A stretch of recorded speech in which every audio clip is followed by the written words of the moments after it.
दोस्तों, आप तमाम लोग जानते हैं कि बिहार में विधानसभा का चुनाव इस साल के अक्टूबर में होने की संभावनाएं हैं। इससे पहले बिहार में तमाम राजनीतिक सरगर्मियां जो है वो काफ़ी तेज हो गई है।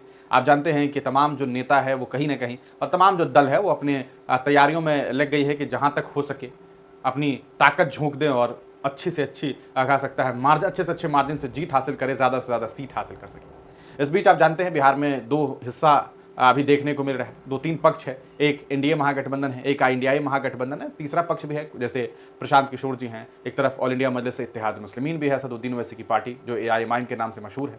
लेकिन यहाँ पर इस बार एआईएमआईएम ने बाज़ाब्ता एक चिट्ठी लिख करके लालू प्रसाद यादव को यह कहा कि अख्तरुल ईमान साहब ने लिखा था जो बिहार के प्रदेश अध्यक्ष, उन्होंने कहा कि साहब ऐसा है कि आप भी भाजपा को हराना चाहते हैं और हम भी ऐसी फिरका वाराना ताकतों को हराना चाहते हैं, तो आइए एक हो जाते हैं, एक होकर के साथ मिल करके चुनाव लड़ेंगे और सेकुलर ताकतें जब मिलेगी, वोट का बंटवारा नहीं होगा तो हम बुरी तरीके से उन्हें जो है कहीं ना कहीं हरा सकते हैं।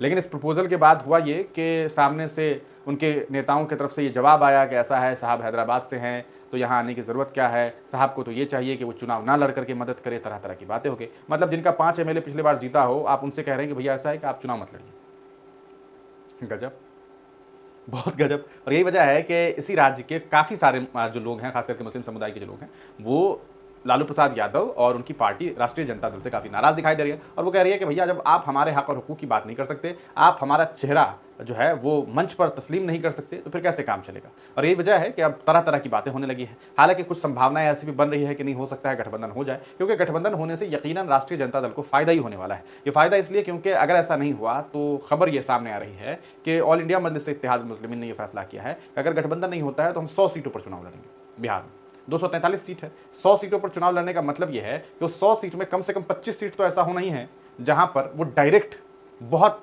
सलीके से जो है राष्ट्रीय जनता दल को नुकसान पहुंचा सकती है और आरजेडी 20-25 सीटों पर सिर्फ और सिर्फ मजलिस की वजह से हार सकती है।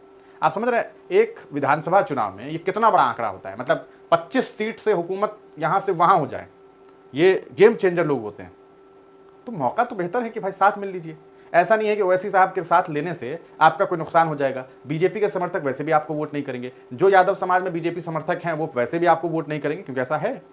वरना अगर ऐसा नहीं होता तो जिस सीट पर आप मुस्लिम प्रत्याशी बनाते हैं वो चुनाव नहीं जीत पाते, क्योंकि यादव समाज के लोग सीधे तौर पर वोट नहीं करते। ये भी साफ है, डेटा है, लोगों के सामने सब तमाम चीज़ें हैं। तो कहीं ना कहीं अगर आप साथ ले लेंगे तो आप बहुत सारे सीट पर जो है आपको एक अच्छी वोट बैंकिंग मिलेगी और मुसलमानों का एतमाद भी कहीं ना कहीं जो है राष्ट्रीय जनता दल पर बढ़ेगा। ये भी बात है। अब जैसे एक तस्वीर है सोशल मीडिया पर 2 दिनों से एक पिछले 24 घंटे से खूब वायरल है, हम आपको वो तस्वीर दिखाना चाहते हैं।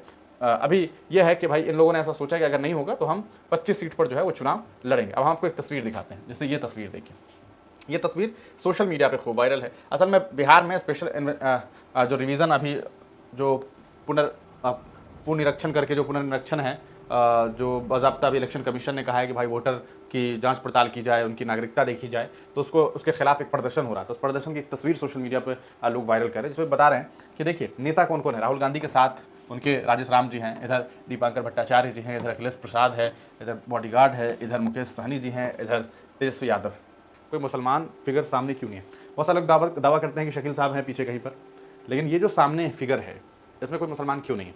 अब ज़रा बात करते हैं, ये सहनी साहब हैं, इनके जात के 75% कम से कम बोल रहा हूँ, इससे ज़्यादा लोग डायरेक्ट बीजेपी को वोट करते हैं।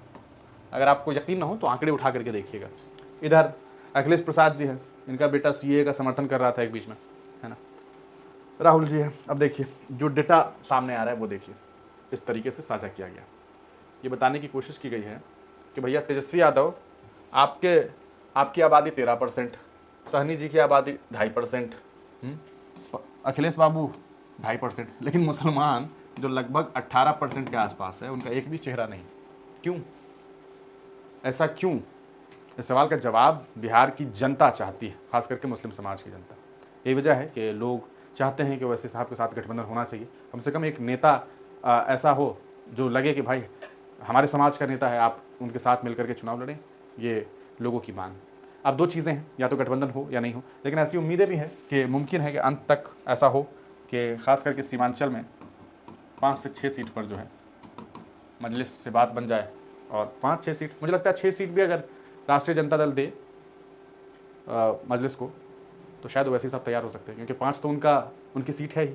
और एक सीट ये भी मुमकिन है कि ये तिरहुत में राणा रंजीत जो ढाका से काफ़ी, चूँकि तिरहुत में बहुत मेहनत किया उन्होंने, तो ढाका उनकी सीट है, कहीं वहाँ पर उन्हें दे दे। अगर ऐसा होता है, ऐसी कोई संभावनाएँ बनती है तो, लेकिन अभी तक ऐसी कोई संभावनाएँ बन नहीं रही, क्योंकि मनोज झा के बयान ने वाक़ई निराश किया लोगों को। आपको क्या लगता है? अपनी राय कमेंट सेक्शन में ज़रूर लिखिएगा। क्या आपको लगता है कि ये गठबंधन होना चाहिए? अगर नहीं हो तो क्या करना चाहिए? अपनी राय ज़रूर लिखिएगा। बहुत बहुत शुक्रिया।